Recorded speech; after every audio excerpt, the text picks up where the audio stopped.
পুত্ৰ হয় ন আমি খিলঞ্জীয়া মানুহ হয় আমিতো জানো নহয় তেওঁ এজন খিলঞ্জীয়া মুখ্যমন্ত্ৰীক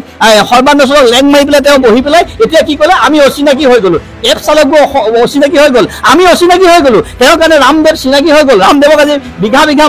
মাটি দিলেহি তেওঁৰ কাৰণে আদানী আম্বানী আজি চিনাকি হৈ গ'ল তেওঁক আজি চিৰিয়াখানাকে আদি কৰি চব বন্ধ কৰি দি দিলে তেওঁৰ কাৰণে আজি হিন্দু বাংলাদেশী চিনাকি হৈ গ'ল ৬৫,০০০ হিন্দু বাংলাদেশীক তেখেতক কেছ উঠাই দিলে তেওঁৰ কাৰণে আজি বিভিন্ন অনা অসমীয়া যিটো বৃহৎ গোষ্ঠীবিলাক তেওঁৰ কাৰণে চিনাকি হৈ গ'ল আৰু আমি অচিনাকি হৈ গ'ল এই অনেকে মিয়া বুলি যে কৈ দিয়ে তেওঁ দেখোন নিজৰ চেনেলত বহি থকা জাহিনে কোনোবা সেইটো দেখোন মিয়াই হয় ন এই দেখোন এটা অচিনাকি মানুহ আৰু তেওঁ নিজৰ আজি গুৱাহাটীখন যাব গুৱাহাটীখনত তেওঁ ভাষাত কোৱা অচিনাকি মানুহে ভৰপূৰ আগতে বদৰ দিনৰ লগত লৈ পেলাই ৰাজনীতি আৰম্ভ কৰে এতিয়া মাদানীনে কোনোবা এটা আনি লৈছে যিটো মানে আগতে এটা বদৰ দিন মুখ্যমন্ত্ৰী হ'ব বুলি ভয় খাই অলপ ৰাজনীতি কৰিলে এইবাৰ আকৌ মাদানীনে কোনোবা এটা আনি পেলাই আপোনাৰ ৰাজনীতি কৰা আৰম্ভ কৰিছে এইবিলাক কথা মানুহে বুজি পায় বিশেষকৈ যোৰহাটৰ মানুহে ভালকৈ বুজি পায় আজি অলপ দিনৰ আগত অমিত শ্বাহে কি ক'লে যে মোক ৫টা বছৰ দিয়ক বানপানী শেষ কৰি দিম এই ৫টা বছৰ পাৰ হৈ তাৰপৰা কি ক'লে যে আমাৰ গাঁৱে গাঁৱে পুখুৰী খানক বুলি কৈ পেলাই অমিত পুখুৰী আপোনালোকক দিলে আপোনালোকৰ পৰা তুলিছে চাগে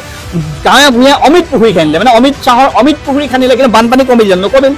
এই কিছুমান মাইকী মানুহক যে ৰাস্তাই আছে মাটি অলপ লৈ নাচিবলৈ ক'লে যে মাটি দিয়ক আমুক কৰিম এই যিবোৰ মানে তেওঁলোকৰ এই ভণ্ডামীবিলাক লাহে লাহে মানুহে বুজি পাই গৈছে আজি চাওক অসম চুক্তি কৰা সেই লিডাৰবিলাক আজি বিজেপিত আছে এজিপিত আছে তাৰ লগত থকাৰ পিছতো আজি অসম চুক্তিত কি কথা কৈছিলে বিদেশী কোন যে ৭১ চনৰ পিছত অহা মানুহখিনি বিদেশী আগৰখিনি অসম চুক্তিয়ে বিদেশী কোন এটা চিনা হেৰি দি থৈছে কিন্তু তাৰ পিছতো আজি ২৬,০০০ মানুহক চিনাকি অচিনাকি নাম কৰি পেলাই ২৬,০০০ এতিয়া বিদেশী মানুহ হিন্দু বাংলাদেশী মানুহক আজি কেছ উঠাই দিলে আমি আচলতে যোৰহাটৰ ৰাইজৰ আজি পৰামৰ্শ বিচাৰি আজি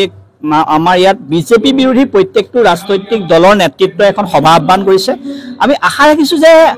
যোৰহাটত যেনেকৈ লোকসভা নিৰ্বাচনত যোৰহাটবাসীয়ে যিটো ধৰণৰ এটা নিৰ্দেশনা দিলে যিটো নিৰ্দেশনা অনুযায়ী অসমৰ ৰাজনীতিটো সম্পূৰ্ণ এটা বেলেগ ধৰণে গুচি গ'ল আজি গৌৰৱ গগৈ অসমৰ কংগ্ৰেছৰ সভাপতি হ'ল ঠিক তেনেকৈ তিনি গগৈ প্ৰসংগটো লাহে লাহে প্ৰাসংগিক হৈ পৰিলে কিন্তু আজি আমাৰ যোৰহাটতো আজি এই সভাখনৰ পিছতে এটা প্ৰাসংগিক হৈ পৰিব যে ৰাইজৰ পৰামৰ্শ মতে ২৬ৰ নিৰ্বাচনত আমি একত্ৰিতভাৱে আমি বিজেপি বিৰোধী প্ৰত্যেকটো দল আমি একত্ৰিতভাৱে ২৬ৰ নিৰ্বাচনত আমি অংশগ্ৰহণ কৰিম আজি আমাৰ ইয়াত আছে কংগ্ৰেছ আছে এজেপি আছে CPI-ML আছে CPI আছে তাৰ উপৰি আপোনাৰ এজেপি আছে আৰু প্ৰত্যেক ৰাইজৰ দল আছে আমাৰ গোটেইকেইটা দলে আছে আৰু তাতে আমি জাতীয় পৰিষদ আছে মই ৰাইজৰ দলৰ কেন্দ্ৰীয় সম্পাদক আৰু আমি আশা কৰিম যে এটা ভাল এটা আজি সিদ্ধান্ত হ'ব যিটো সিদ্ধান্ত অনুযায়ী অসমৰ ৰাজনৈতিক যোৰহাটৰ নামটো সদায় জিলিকি থাকিব নতুনত্ব মানে আপুনি চাওক আজি মানুহবিলাকে কিছুমান কথা গম পাই গৈছে চাওক আজি অমিত শ্বাহ দুদিনৰ আগত আহিলে আজি অলপ দিনৰ আগত অমিত শ্বাহে কি ক'লে যে মোক ৫টা বছৰ দিয়ক বানপানী শেষ কৰি দিম এই ৫টা বছৰ পাৰ হৈ গ'ল তাৰপৰা কি ক'লে যে আমাৰ গাঁৱে গাঁৱে পুখুৰী খানক বুলি কৈ পেলাই অমিত পুখুৰী আপোনালোকক দিলে আপোনালোকৰ পৰা তুলিছে চাগে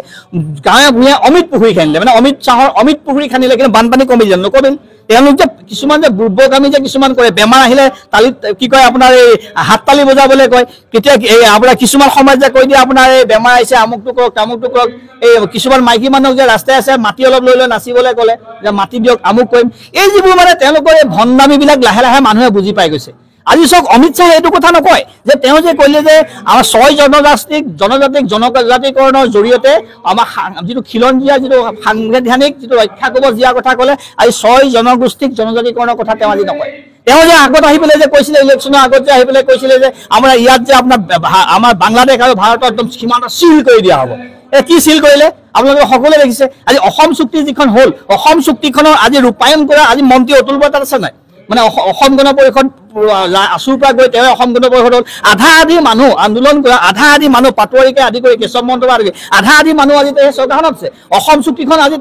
হেৰিয়াত আছে কিন্তু আনফালেদি আপুনি চাব কেন্দ্ৰীয় চৰকাৰ বিজেপি অসম চুক্তি কৰা সেই লিডাৰবিলাক আজি বিজেপিত আছে এজিপিত আছে তাৰ লগত থকাৰ পিছতো আজি অসম চুক্তিত কি কথা কৈছিলে বিদেশী কোন যে ৭১ চনৰ পিছত অহা মানুহখিনি বিদেশী আগৰখিনি অসম চুক্তিয়ে বিদেশী কোন এটা চিনা হেৰি দি থৈছে কিন্তু তাৰ পিছতো আজি ২৬,০০০ মানুহক চিনাকি অচিনাকি নাম কৰি পেলাই ২৬,০০০ এতিয়া বিদেশী মানুহ হিন্দু বাংলাদেশী মানুহক আজি কেছ উঠাই দিলে এই কথাবোৰ মানুহবিলাকে লাহে লাহে বুজি পাইছে আজি পুখুৰী খানাৰ পিছতো আজি বানপানী নহ'লে আজি কি ক'লে আজি উল্টা কথা ক'লেহি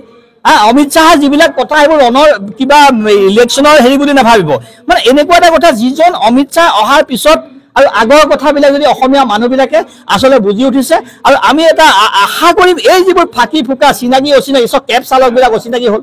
আপোনালোকে দেখিছে না যে গুৱাহাটী সব কেব চালক অচিনাকি যে মই অচিনাকি চিনাকি অসমীয়াৰ শেষ তেজ থকালৈকে আমুক তামুক কেইটামান ডাইলগ মুখস্থ কৰি লৈছে আৰু তেওঁ বকি আছে কিন্তু এটা কথা আপোনাৰ খিলঞ্জীয়া কোন তেওঁ খিলঞ্জীয়া নেকি আমি ভূমিপুত্ৰ হয় ন আমি খিলঞ্জীয়া মানুহ হয় আমিতো জানো নহয় তেওঁ এজন খিলঞ্জীয়া মুখ্যমন্ত্ৰীক সৰ্বানন্দ সোণোৱাল লেং মাৰি পেলাই তেওঁ বহি পেলাই এতিয়া কি ক'লে আমি অচিনাকি হৈ গ'লো কেব চালকবোৰ অচিনাকি হৈ গ'ল আমি অচিনাকি হৈ গ'লো তেওঁৰ কাৰণে ৰামদেৱ চিনাকি হৈ গ'ল ৰামদেৱক আজি বিঘা বিঘা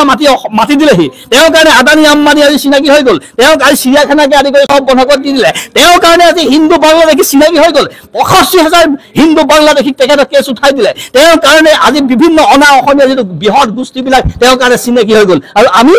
অচিনাকি হৈ গ'ল এই অচিনাকি চিনাকি এইবিলাক ফটো আমি তেওঁ আৰু বেছি দিনলৈ নাখাতে অসমীয়া মানুহ জাগিছে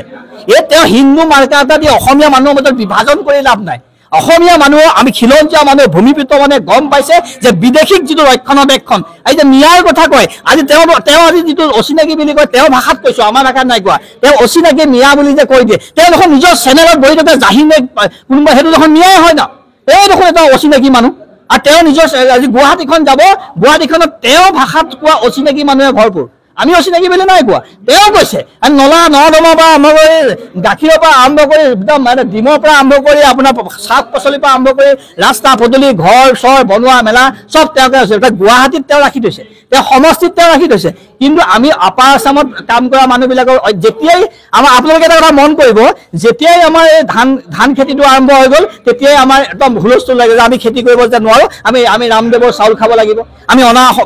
অসমৰ বাহিৰৰ পৰা অহা চাউল আমি খাব লাগিব তাত তেওঁলোকৰ কমিশ্যনটো বেছি থাকেতো যে আমাক খেতি কৰা পৰিৱেশটো নাই দিয়া আজি চাওক চাহ খেতিয়কে চাহপাত পেলাই দিছে আপুনি জানেনে চাহ খেতিয়কৰ আজি পানীত হাড় ওচৰ অৱস্থা সেইবিলাক কথাৰ ওপৰত তেওঁলোকে মান নামাতে তেওঁ মান মাতে কোনটো চিনাকি অচিনাকি তেওঁ এনেকুৱা ধৰণৰ কিছুমান শব্দ প্ৰয়োগ কৰি অসমীয়া মানুহৰ মাজত বিভাজনৰ যি ৰাজনীতি ধৰ্মৰ নামত আজি গাঁৱত এটা লাইব্ৰেৰী নাই গাঁৱত লাইব্ৰেৰীৰ কথা নকয় তেওঁ মন্দিৰৰ কথা কয় এজোপা গছ থাকিলে এটা মন্দিৰ ৫ লাখ টকা তেওঁ অনুদান দিয়ে কিন্তু গাঁওখনত এটা লাইব্ৰেৰী দিছেনে আজি খেতিয়কে এইবছৰ